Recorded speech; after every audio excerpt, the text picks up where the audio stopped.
All right, welcome back. This is Jesse Santiago with FMA Pulse. If you enjoy what we're doing, make sure you like, share, and subscribe. Also check us out on our social media outlets in the description box below. So this topic is going to be talking about different types of knife grips within Filipino martial arts. So you have two of your basic standards: heaven grip, where the knife is pointing up. Notice that the blade lines up with my knuckles. And then earth, where the blade is pointing down, also lining up with your knuckles. So there's pros and cons to each grip. There's other grips taught within the Filipino martial arts. One is the fencing grip, where the knife protrudes slightly forward and your pointer finger lines up with your knife. And then there's the crab grip, where you have your thumb open. Those are questionable, but I've seen them taught those ways as well. But there's pros and cons to each grip.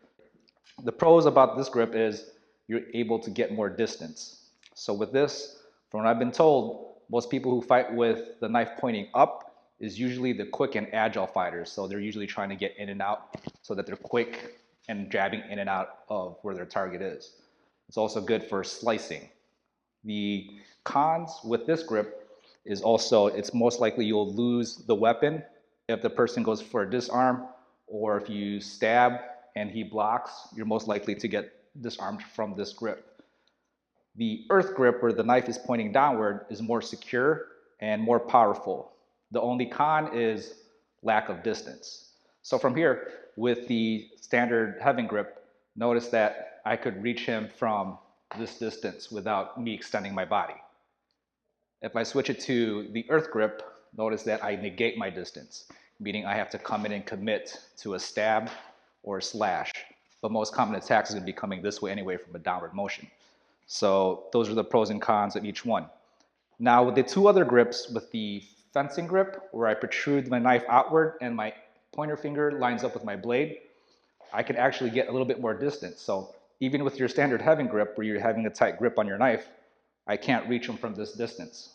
But if I protrude my blade out, where my pointer finger lines up with the blade, I can get him maybe an inch, half an inch, but notice that I'm not really leaning forward.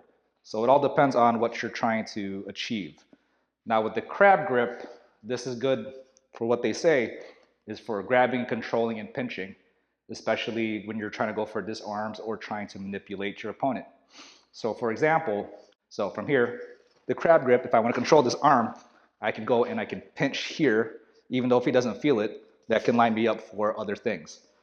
But again, that's theory. Good luck trying to pull that off, but I've seen that done. And then the same thing with the fencing grip, where anything where you leave one finger open, so either if it's your thumb or your pointer finger, you're most likely to get disarmed. So when you train with this, it's good to be open-minded and train different types of grips. But the most common ones you're going to be using is your heaven grip and your earth grip, because those are most secure. All right, this is Jesse Santiago with FMA Pulse. I'm here with Mike Rubin. See you guys next week.